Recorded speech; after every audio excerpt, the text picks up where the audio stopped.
الحمد لله الذي لم يزل عالما قديرا حجا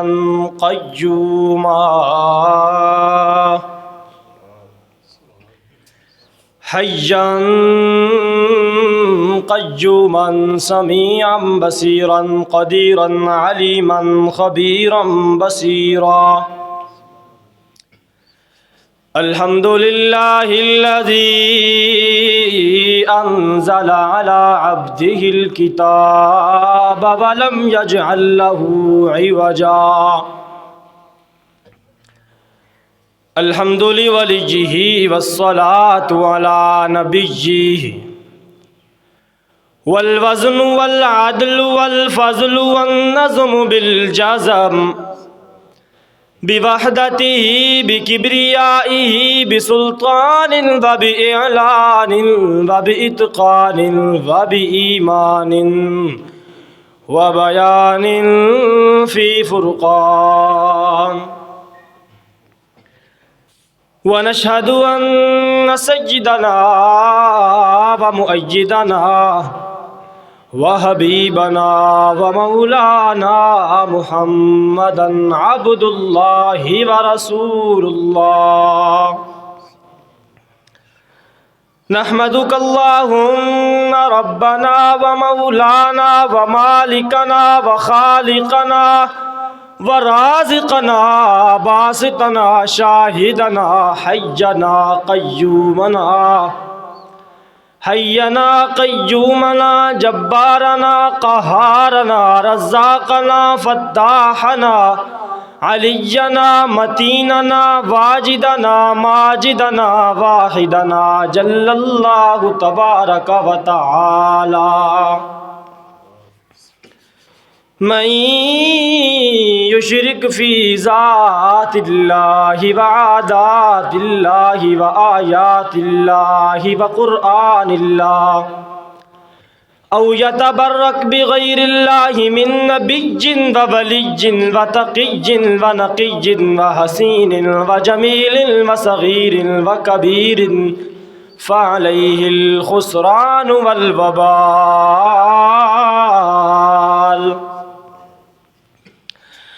أما بعد فأعوذ بالله من الشيطان الرجيم. بسم الله الرحمن الرحيم.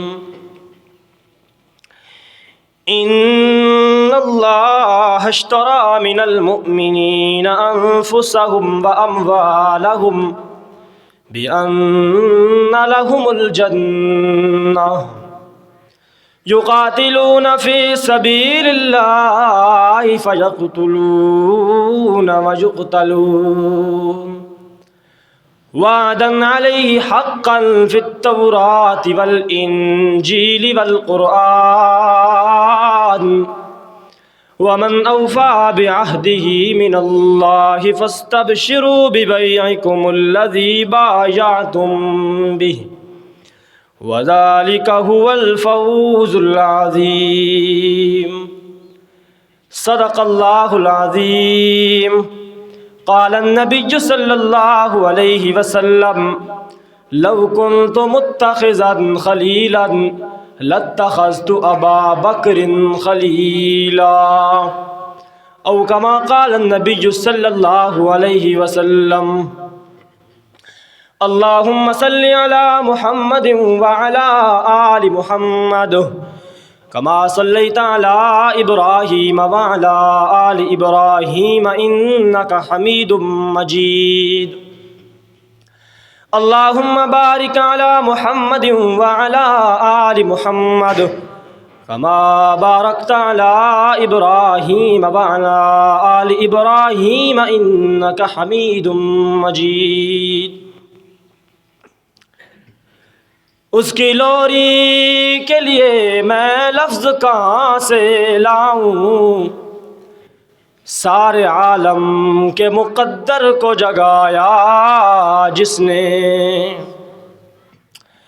جس کے جھولے میں ملائک نے ترانے چھیڑے، قیصر و کسریٰ کی منڈیروں کو ہلایا جس نے، ہم نے ہر دور میں تقدیس رسالت کے لیے وقت کی تیز ہواؤں سے بغاوت کی ہے، توڑ کر سلسلہ رسم سیاست کا فسوح ہم نے ایک فقط نام محمد سے محبت کی ہے۔ عزیزان محترم بھائیوں بزرگوں، السلام علیکم ورحمۃ اللہ وبرکاتہ۔ سب سے پہلے اللہ تبارک و تعالیٰ کی بارگاہ لم یزل کے اندر دعا ہے کہ جو کچھ بھی کہوں اللہ کے قرآن اور اللہ کے پیغمبر کے فرمان کے مطابق کہوں، پھر اس کے بعد آپ حضرات کو اور مجھے اس پر عمل کرنے کی توفیق عطا فرمائے۔ عزیزان محترم، دین اسلام کی بنیاد اور قرآن کریم کی حفاظت کا ذمہ رب العالمین نے خود لیا ہے۔ یہ جو قرآن کریم کے اندر لکھے ہوئے نقوش ہے نا، ورقوں کے اندر، ان کی حفاظت کا ذمہ رب العالمین نے خود لیا ہے۔ پھر حفاظت قرآن کریم کی اللہ نے 3 طریقوں کے ساتھ کی ہے۔ کتنے؟ آپ میری بات کا نا تھوڑا تھوڑا جواب دیتے رہنا، اللہ تعالیٰ آپ کو جزائے خیر عطا فرمائے گا۔ کتنے طریقوں سے؟ 3 طریقوں سے۔ سب سے پہلے جس فرشتے کے ذمے اللہ نے یہ کتاب دے کر بھیجی، اس فرشتے کو اللہ نے صادق اور امین بنایا۔ ہماری زبان کے اندر اس کا نام جبریل امین ہے، اور قرآن کی زبان کے اندر اس کا نام روح الامین ہے۔ انہ لقول رسول کریم ذی قوۃ عند ذی العرش مکین، عزت والا ہے، طاقتور ہے۔ یعنی یوں نہیں کہ جبریل امین قرآن لے کر آئیں تو ان سے قرآن کو چھین لے، اس طرح نہیں ہے۔ امین ہے، امانت دار ہے۔ یوں نہیں کہ اللہ بھیجے تو محمد الرسول اللہ کی طرف اور وہ نازل کر دے کسی اور کی طرف، ایسا بھی نہیں کرتا۔ تو جس فرشتے کے ذمے، جس فرشتے کو اللہ نے قرآن دے کر بھیجا، اس کو امانت دار بنایا۔ دوسری حفاظت کا طریقہ اللہ نے اپنایا کہ جس پیغمبر پر اتارا اس کو امانت دار بنایا۔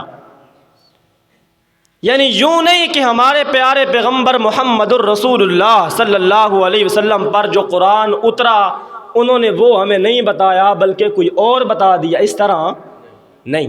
کتنے طریقے ہو گئے؟ 2۔ تیسرا طریقہ اللہ نے اپنایا کہ جو سب سے پہلے قرآن کریم کے مخاطب ہیں، جو سب سے پہلے قرآن کریم کو جنہوں نے دیکھا، اللہ تعالیٰ نے ان کو امانت دار بنایا۔ وہ کون ہے؟ بولیے۔ صحابہ اکرام کی جماعت ہے۔ قرآن کہتا ہے اولئک هم الصادقون، سب کے سب سچے ہیں، انہوں نے کوئی بددیانتی نہیں کی قرآن کو پہنچانے میں۔ تو کتنے طریقے ہو گئے؟ 3 طریقے، اور تینوں طریقے اللہ نے یوں مضبوط کیے کہ آج ان کی محنت کی وجہ سے ہمارے پاس یہ قرآن کریم موجود ہے، اور پوری دنیا کے اندر ہزاروں لاکھوں کروڑوں نسخے پائے جاتے ہیں، ایک لفظ کا بھی فرق نہیں ملتا۔ ان کی محنت ہے۔ اس کائنات کو جب سے اللہ نے وجود عطا فرمایا، اس نیلے آسمان کو جب اللہ نے تراش کر بنایا، اس کالی دھرتی کو اور بوڑھی دنیا کو جب سے اللہ نے وجود عطا فرمایا ہے، تب سے لوگ اپنی اپنی زندگی گزار کر جاتے رہے، چلے گئے، سب نے اپنی اپنی داستانیں رقم کی۔ بڑے بڑے لوگ اس دنیا میں آئے، بڑی بڑی قومیں تلواروں کے سائے میں فتح کے نقارے بجاتی ہوئی اٹھی، لیکن جب ان قوموں نے اللہ کی نافرمانی کی تو قرآن کہتا ہے فَصَبَّ عَلَيْهِمْ رَبُّكَ صَوْتَ عَذَابٍ، میرا پیغمبر ہم نے ان قوموں کو اس دنیا سے نیست و نابود کر کے رکھ دیا۔ اس آسمان نے اور اس بوڑھی دنیا نے کئی داستانیں دیکھی۔ قوم سمود کی داستان اس کے سامنے، قوم عاد کی داستان اس کے سامنے، قوم نوح کی داستان اس کے سامنے، فرعون کا ظلم اس نے دیکھا، ہلاکو خان کا ظلم اور چنگیز خان کا ظلم اس آسمان نے دیکھا، اس زمین نے دیکھا، ہٹلر کی داستان اس کے سامنے، الیگزینڈر کا ظلم، اس کا بہایا ہوا خون اس آسمان نے دیکھا۔ آج یہ آسمان سب کچھ بھول گیا، یہ دنیا بھول گئی کون ہلاکو خان کہاں سے آیا، کدھر گیا، کس نے بھیجا، لیکن اللہ کی ذات کی قسم ہے آج بھی اس زمین کو اور اس آسمان کو غلام محمد اور اصحاب محمد الرسول اللہ کی داستانیں یاد ہیں۔ کیوں یاد ہیں؟ اس لیے یاد ہیں کہ ان کی داستانوں کو اللہ نے قرآن کریم کے ورقوں میں سمو کر رکھ دیا۔ صحابہ اکرام نے جو داستانیں رقم کی، دنیا ان کی مثال پیش نہیں کر سکتی۔ چشم فلک نے اس جیسے لوگ پھر نہیں دیکھے، آئے دنیا پر چھا گئے، اللہ کے دین کو غالب کر کے چلے گئے۔ ادھر ایک اور بات کہوں گا، صحابی کا جو مرتبہ ہے، صحابی کا جو مقام ہے، وہ اس طرح نہیں ہے کہ ایک بندے نے زیادہ نمازیں پڑھی ہوں یا زیادہ حج کی ہو یا زیادہ زکوٰۃ دی ہو تو اللہ نے فرمایا چلو اس کو صحابی بنا دیتے، اس طرح نہیں ہے، بلکہ رب العالمین خود چنتے ہیں۔ اب ہم جتنے بھی نمازیں ادا کریں، جتنی بھی زکوٰۃ دیں، جتنی بھی حجیں کریں، ہم صحابی نہیں بن سکتے۔ جتنا بھی مقام ہمیں ملے، ہم ابو بکر کے وہ کندھے کہاں سے لائیں گے جن پر ہمارے پیارے پیغمبر سوار ہوئے تھے؟ ہم حسین کا وہ جسم کہاں سے لائیں گے جس کو اللہ کے پیغمبر اپنے کندھوں پہ اٹھاتے تھے؟ ہم وہ زبان کہاں سے لائیں گے حسین کی جس کو اللہ کے پیغمبر چوسا کرتے تھے کھجور کی طرح؟ تو ہم وہ جسم کہاں سے لائیں گے جس کو اللہ کے پیغمبر اپنی آنکھوں کے ساتھ دیکھا کرتے تھے؟ صحابیت کا مقام اس وقت ختم ہو گیا، ان کا درجہ وہاں پر بند ہو گیا جب اللہ کے پیغمبر اس دنیا سے چلے گئے، اس کے بعد کوئی صحابی نہیں بن سکتا۔ تو ان کی داستانیں، ان کی بہادری کے قصے قرآن کریم نے اپنے ورقوں کے اندر اشارات اور کنایات کے اندر بیان فرمائے۔ ایک داستان تھوڑی سی آپ کے سامنے رکھنا چاہوں گا۔ فرمایا ان اللہ اشتری من المؤمنین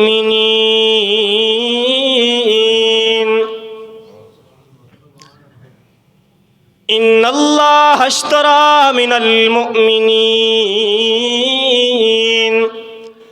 انفسهم واموالهم بأن لهم الجنہ۔ رب العالمین نے فرمایا میرا بندہ، میں نے اپنے بندوں کے ساتھ ایک سودا کیا ہے، بیع اور شراء کا معاملہ کیا ہے۔ میرا بندہ، میں نے اپنے بندوں کے ساتھ، جو لوگ مجھ پر ایمان لے کر آئے ہیں، میں نے ان کے ساتھ ایک سودا کر لیا۔ اللہ کون سا سودا؟ سودے کا مطلب تو یہ ہوتا ہے کہ کوئی چیز اگر آپ کو دیتا ہے تو آپ کو بدلے میں بھی کوئی چیز دینی پڑتی ہے۔ اللہ تو نے مومنوں سے کیا لیا، ان کو بدلے میں کیا دیا؟ رب العالمین فرماتے ہیں انفسہم واموالہم بأن لہم الجنہ، میں نے مومنوں سے ان کی جانیں بھی لے لی، میں نے مومنوں سے ان کے مال بھی لے لیے، اللہ تو نے بدلے میں کیا دیا؟ رب العالمین فرماتے ہیں بِأَنَّ لَهُمُ الْجَنَّةَ، میں نے بدلے میں مومنوں کو جنت کے باغات عطا فرمائے ہیں۔ اللہ وہ تیرے بندے کیسے ہیں جن کے ساتھ تو نے یہ سودا کیا ہے، ان کی شان کیا ہے؟ رب العالمین فرماتے ہیں یقاتلون فی سبیل اللہ فیقتلون ویقتلون، وہ میرے بندے ایسے ہیں کہ رات کو تو رات کے سناٹے میں دیکھے گا تو میرے سامنے سربا سجود ہوں گے، اور دن کے اجالے میں دیکھے گا تو تلوار لے کر میدان جہاد میں آ جائیں گے۔ میرے بھائیو، جنگ یرموک کا موقع ہے، جنگ یرموک کا موقع ہے۔ کافروں کی تعداد 2 لاکھ ہے اور مسلمانوں کی تعداد 30,000 ہے۔ کتنی؟ کافروں کی کتنی؟ 2 لاکھ۔ اب کافر یہ رومی ہیں، یہ جنگ مسلمانوں کی رومیوں کے ساتھ تھی۔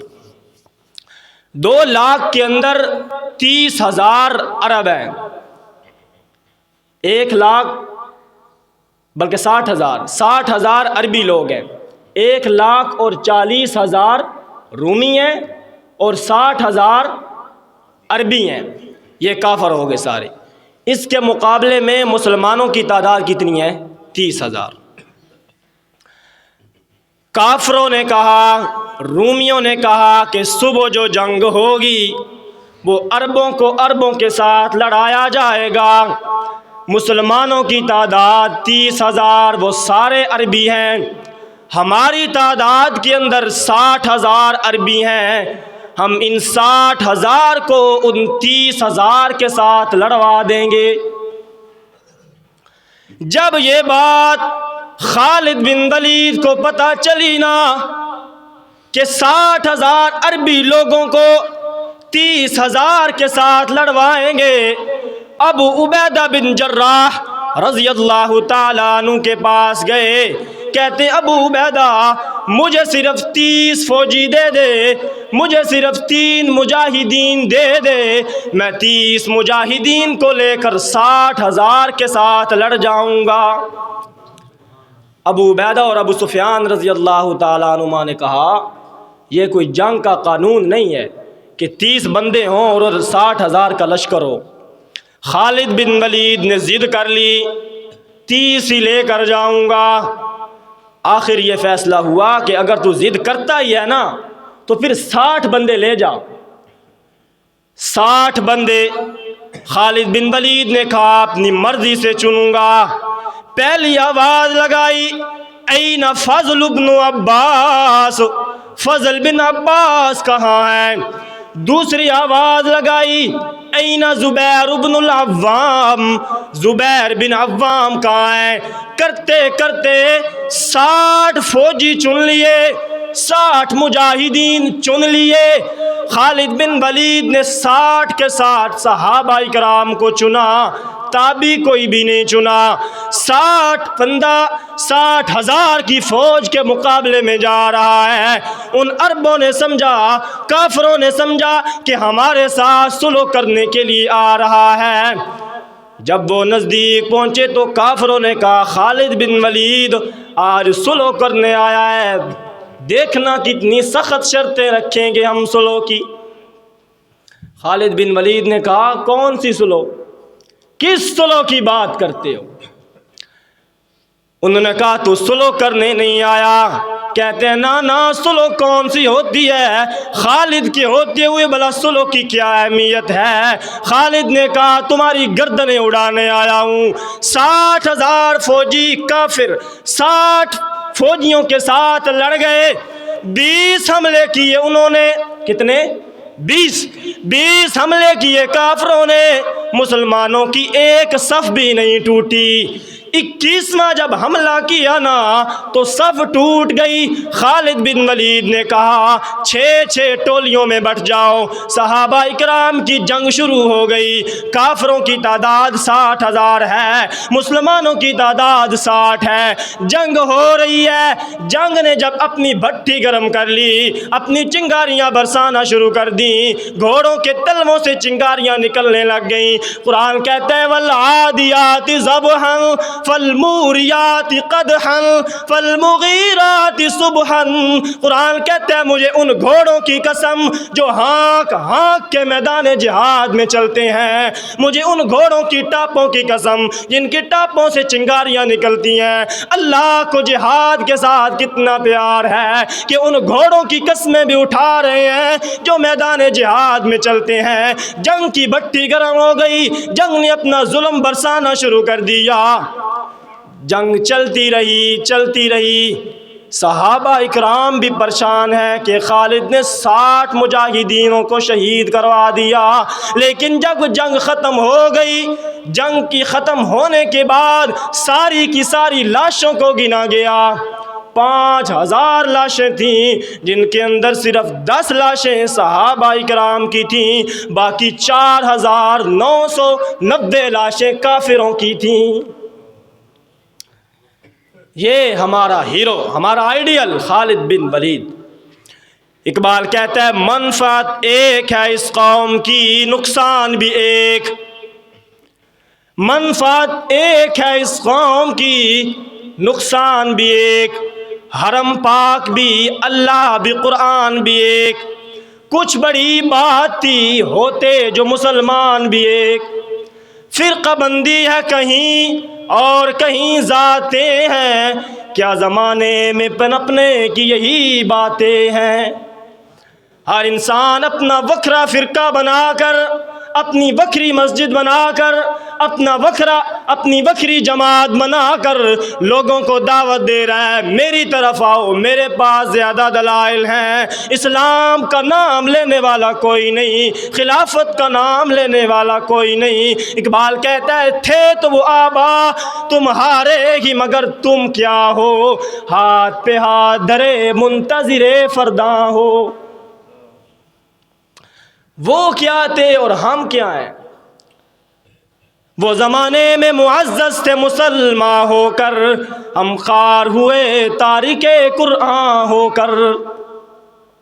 یہ ایک داستان خالد بن ولید کی۔ اب اس کے بعد صحابہ اکرام کے مرتبے کے اعتبار سے ایک تقسیم آپ کے سامنے رکھوں گا۔ کس کے اعتبار سے؟ میں نے کہا نا تھوڑا تھوڑا جواب بس دیتے رہیں، اللہ تعالیٰ آپ کو جزا دے گا۔ مرتبے کے اعتبار سے ایک تقسیم۔ صحابہ اکرام میں اپنے اپنے مرتبے ہیں نا، کسی کا زیادہ مرتبہ، کسی کا کم مرتبہ۔ فرمایا وَلِلَّهِ مِيرَاثُ السَّمَاوَاتِ وَالْأَرْضِ لا يستوی منکم من انفق من قبل الفتح وقاتل۔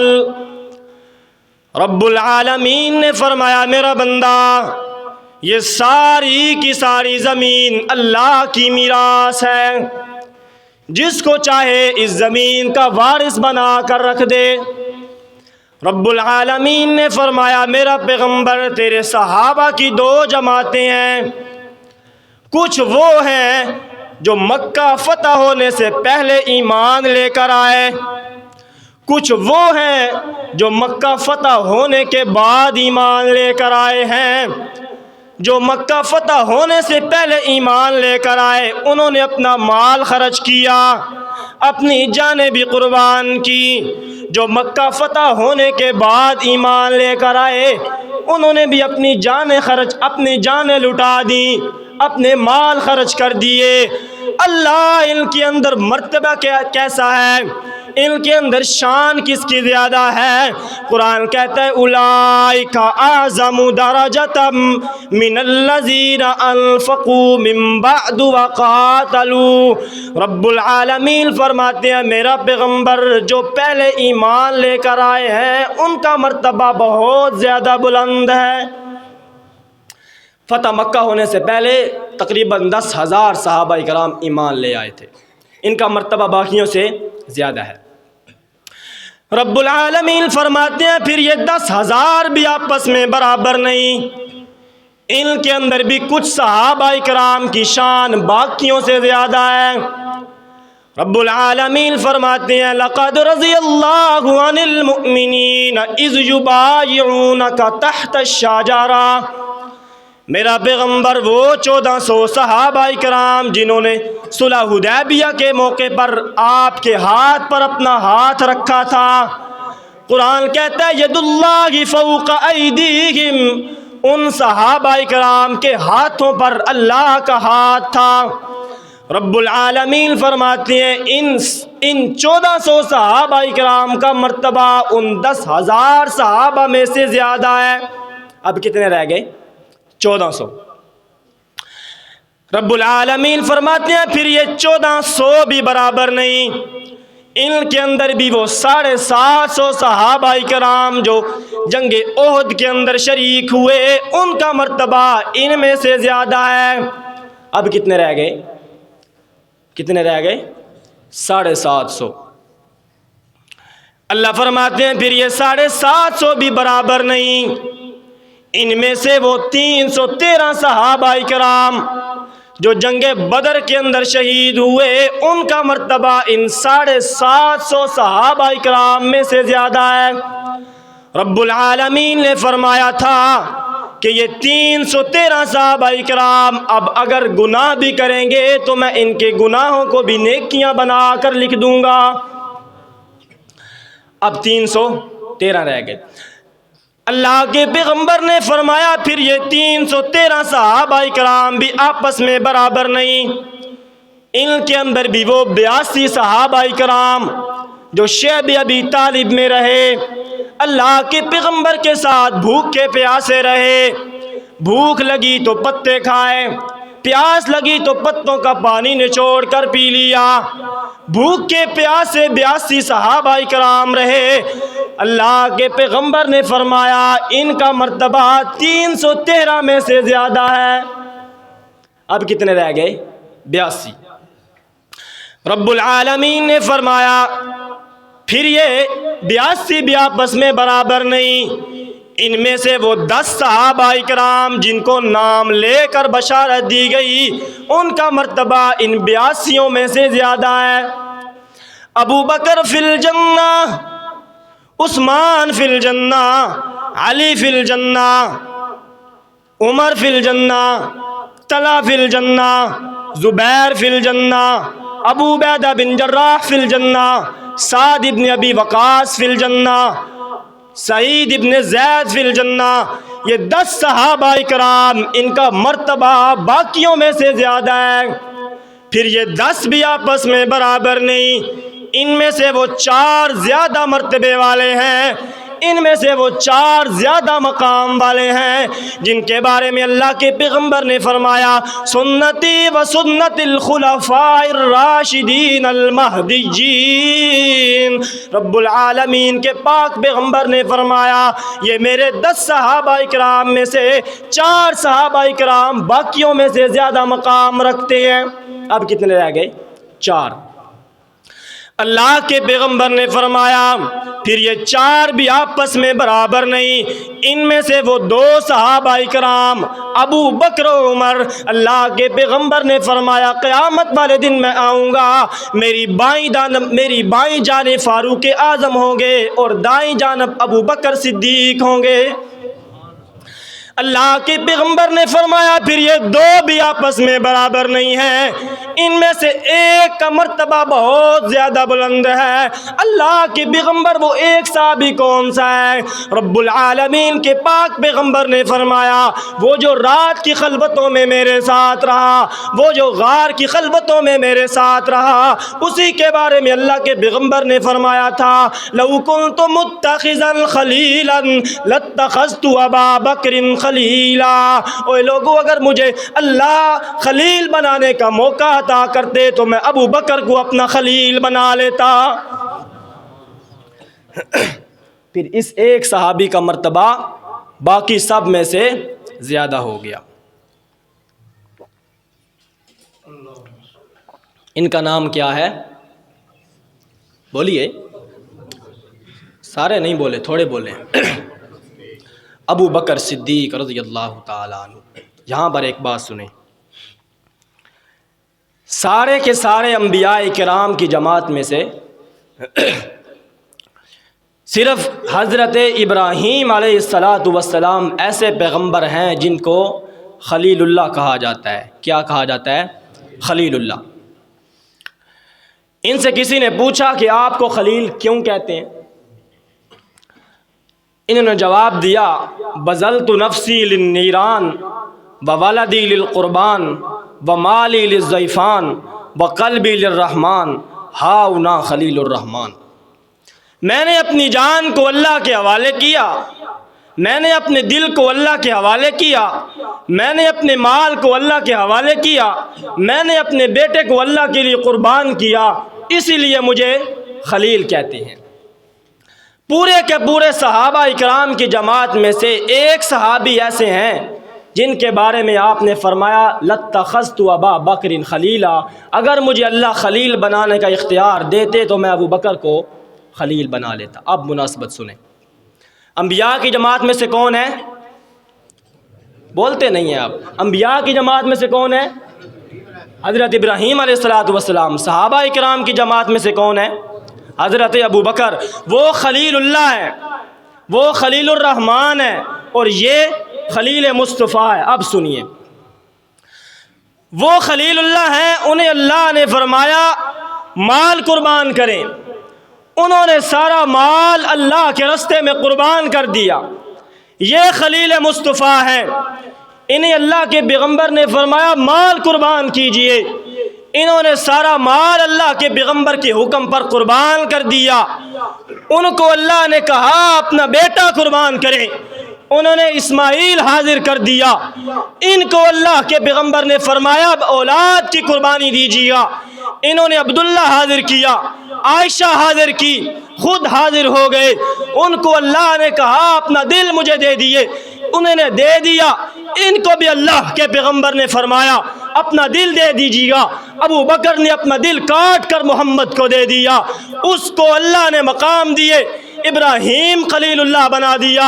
اس کو بھی اللہ کے پیغمبر نے شان عطا فرمائی، اپنا مسلح حوالے کر دیا۔ اللہ کے پیغمبر نے اپنے خلیل کو مقام عطا فرمائے، اللہ نے اپنے خلیل کو مقام عطا فرمائے۔ اللہ کے پیغمبر نے اپنے خلیل کو صدیق کہا، اللہ نے اپنے خلیل کو صدیق کہا، انہو کان صدیقا نبیا۔ اللہ نے اپنے خلیل کو مقام دیے، اس نے اپنے خلیل کو مقام عطا فرمائے۔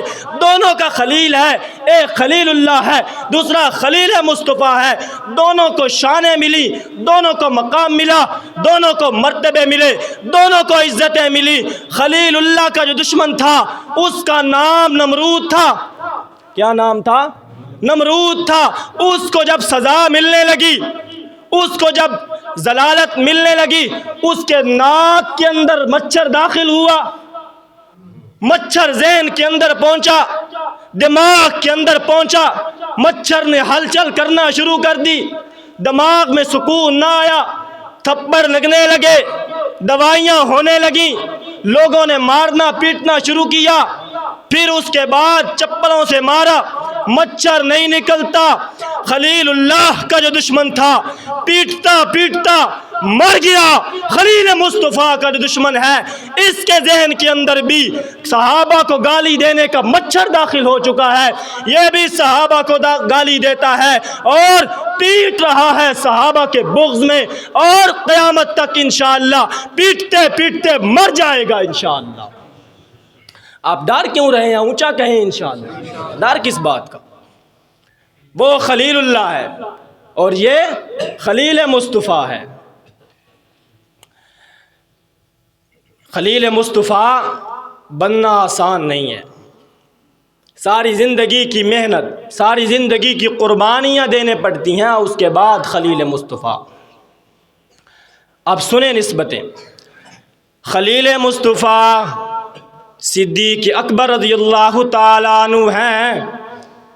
اللہ کے پیغمبر کی وفات 63 برس کے اندر ہوئی، ابو بکر کی وفات بھی 63 برس کے اندر ہوئی، اللہ کے پیغمبر کی وفات سوموار والے دن ہوئی تھی، صدیق اکبر کی وفات بھی سوموار والے دن ہوئی تھی۔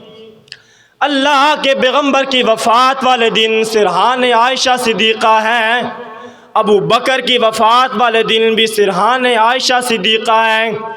اللہ کے پیغمبر نے فرمایا عائشہ مسواک لا دو مجھے، مسواک لائی گئی۔ صدیق اکبر نے بھی فرمایا عائشہ مسواک چاہیے، مسواک لائی گئی۔ اللہ کے پیغمبر نے فرمایا عائشہ مسواک بڑی سخت ہے، نرم کر کے دو مجھے۔ صدیق اکبر نے بھی فرمایا مسواک بڑی سخت ہے، نرم کر کے مجھے دو۔ اللہ کے پیغمبر کو وفات سے 2 سال پہلے زہر دیا گیا، صدیق کو بھی 2 سال پہلے زہر دیا گیا۔ اللہ کے پیغمبر کو زہر گوشت میں دیا گیا، صدیق کو بھی زہر گوشت میں دیا گیا۔ اللہ کے پیغمبر کے نواسے حضرت حسین کو شہید کیا گیا، صدیق اکبر کے نواسے عبداللہ بن زبیر کو شہید کیا گیا۔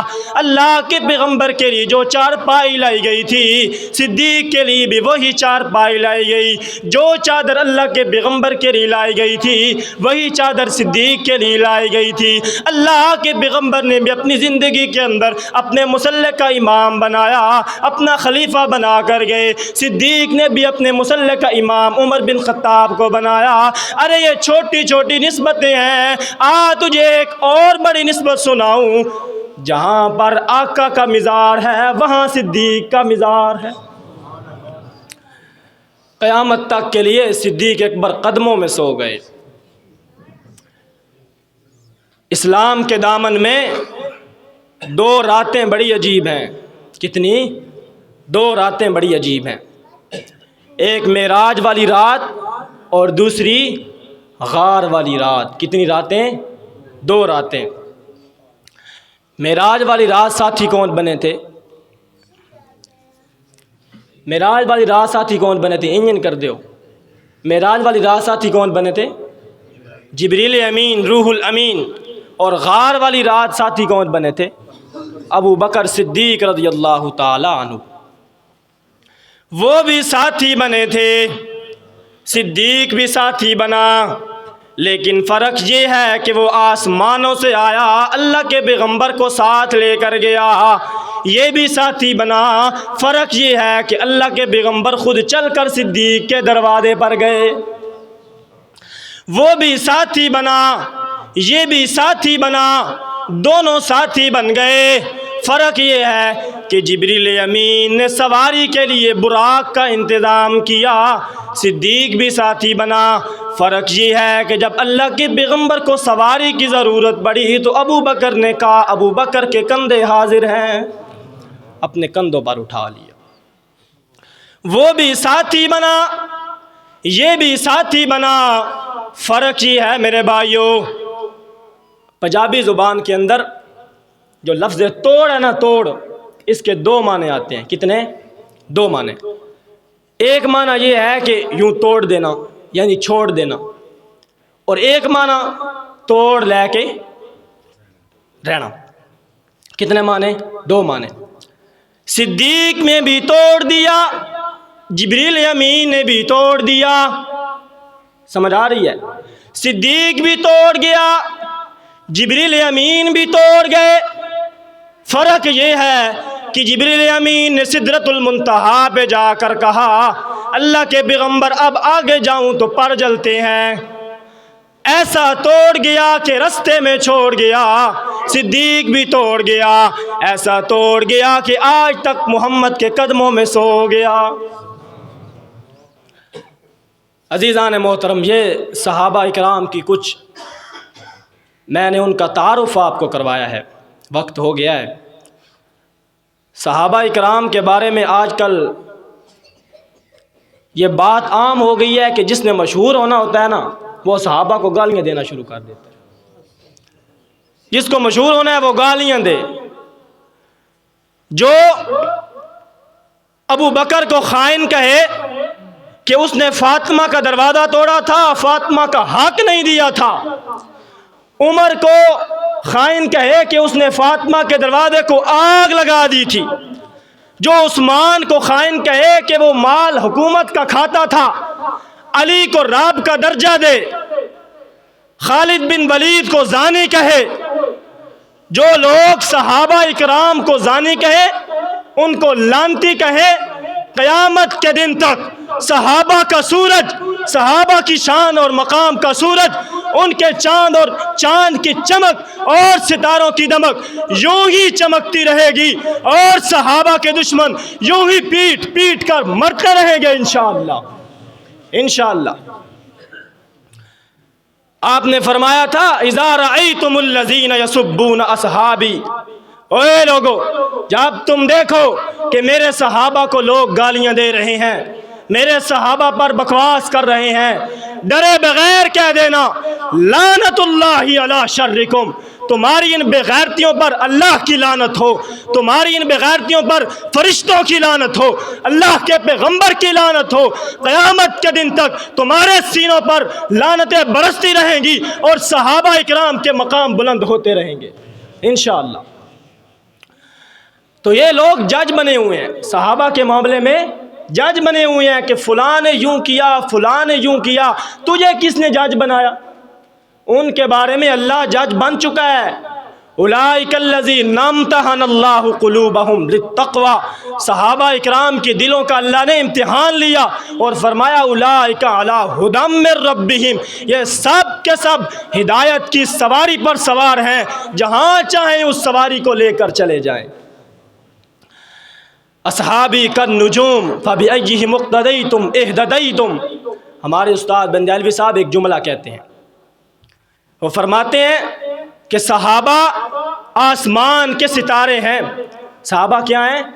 آسمان کے ستارے ہیں، اور تو مٹی کے تیل سے جلنے والا ڈیوا ہے۔ اگر ستارہ کالی بدلیوں میں آ بھی جائے تو مٹی کے تیل سے جلنے والے دیوے کو یہ زیب نہیں دیتا کہ اوپر منہ کر کے اس کو چینگے لگانے شروع کر دے، یہ زیب نہیں دیتا۔